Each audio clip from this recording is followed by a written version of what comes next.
It was the best of times, it was the worst of times, it was the age of wisdom, it was the age of foolishness, it was the epoch of belief, it was the epoch of incredulity, it was the season of light, it was the season of darkness, it was the spring of hope, it was the winter of despair. We had everything before us, we had nothing before us. We were all going direct to heaven. We were all going direct the other way. In short, the period was so far like the present period that some of its noisiest authorities insisted on its being received, for good or for evil, in the superlative degree of comparison only. There were a king with a large jaw and a queen with a plain face on the throne of England. There were a king with a large jaw and a queen with a fair face on the throne of France. In both countries it was clearer than crystal to the lords of the state, preserves of loaves and fishes, that things in general were settled forever. It was the year of our Lord 1775.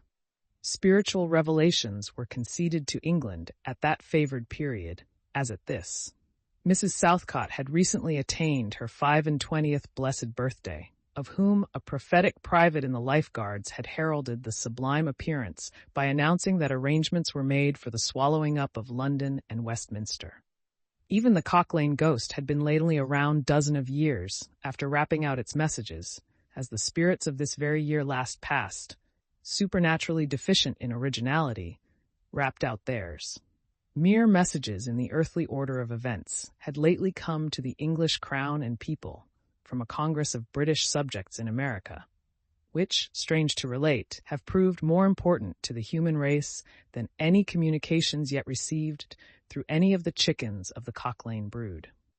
France, less favored on the whole as to matters spiritual than her sister of the shield and trident, rolled with exceeding smoothness downhill, making paper money and spending it.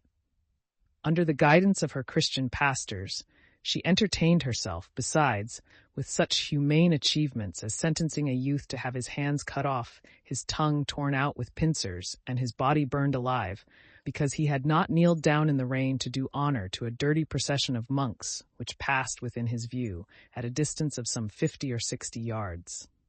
It is likely enough that, rooted in the woods of France and Norway, there were growing trees, when that sufferer was put to death, already marked by the woodman, fate, to come down and be sawn into boards, to make a certain movable framework, with a sack and a knife in it, terrible in history.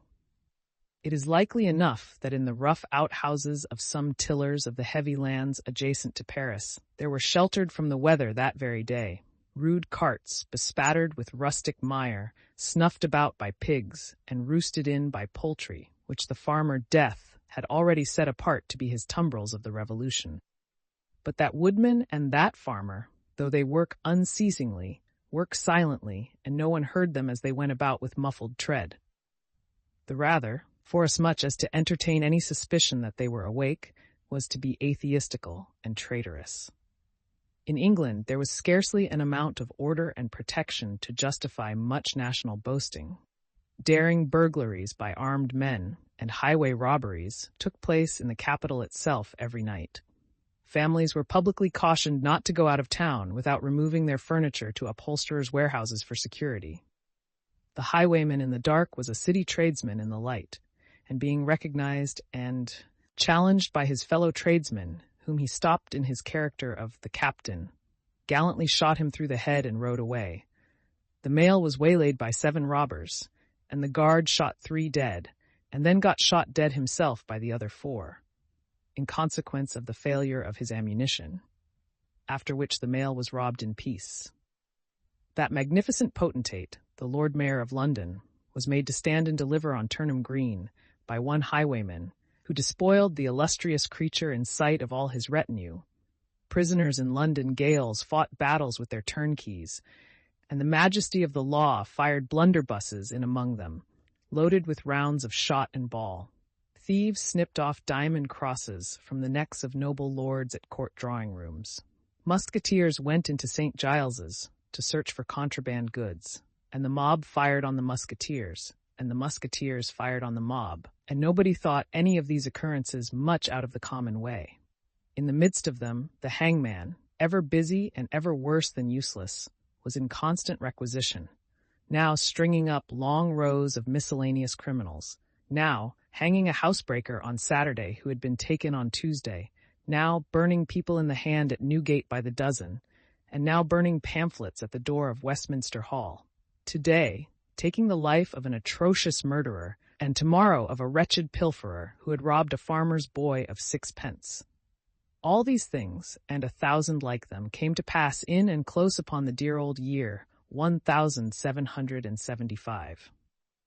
Environed by them, while the woodman and the farmer worked unheeded, those two of the large jaws, and those other two of the plain and the fair faces, trod with stir enough and carried their divine rights with a high hand.